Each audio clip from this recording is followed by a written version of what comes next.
iyadoo abaaro baani ka jiraan gobolkani Saraar ayaa waxa daaweyn dhanka xoolaha ka bilaabay deegaanada gobolkani Saraar tiim ka socda wasaaradda xanaanada xoolaha Jamhuuriyadda Soomaaliland oo hogaaminayo isduwaha wasaaradda xanaanada xoolaha ee gobolkani Saraar Ibraahim Axmed Salebaan iyo xubno kale oo kamid ah tiimkaasi ayaa waxay daaweyntoodii ugu horeysay ka bilaabeen deegaanka Jaleelo iyo degmada Wadaamago wana kuwan iyagoo nooga waramaya amurahaasi xanaanada xoolaha daweysay hadda mid kale dawadeed saacadu markay heli lahaa 8 barkii marka caafimaadka ilaah baan laakiin caafimaad inaan ka helo ayaan doonaya haddaanu nahay deegaanka Jaleelo wasaaradda caafimaadka ee nootibi ee xanaanada xoolaha ee sida fiican loogu daweysay xoolaha iyo yaanu u mahad celinayna haddaanu nahay deegaamada yaala aaga Jaleelo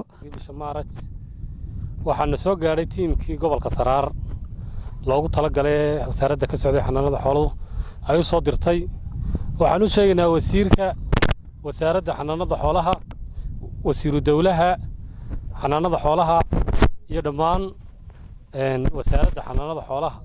inayna soo gaareen tiimkii aad ugu talagashay inay u shaqeeyaan bulshada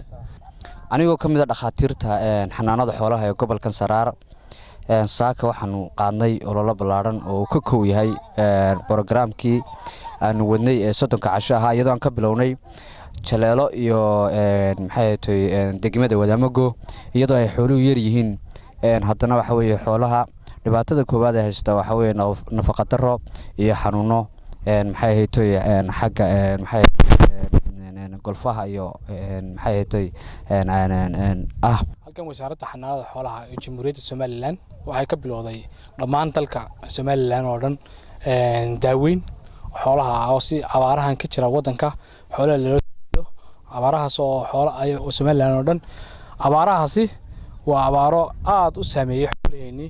ilaahay baynu ka baryaynaa inuu naga dul qaado abaartaas xooluhu waxa inta badan ka muuqda nafaqa darro malnutrition baa jira wasaarad ahaan anagu halkan gobolka Saraar 23 Maarch oo maanta ah ayaanu ka bilownay deegaankan daaweyn oo isku jira ariga geela lo'da dhammaan xoolahaas waxaan u fudeynaa wixii cases aan la kulano xanuunada ayaanu daaweyn ku sameeynay oo aan report gareysanaynay daaweyntaas oo barbar socota iyo warbixino aan ka diyaarinay waa Cabdiraxmaan Faysal Family Television caalamiga bulshada TV magaalada Caynab ee xarunta gobolka Saraar.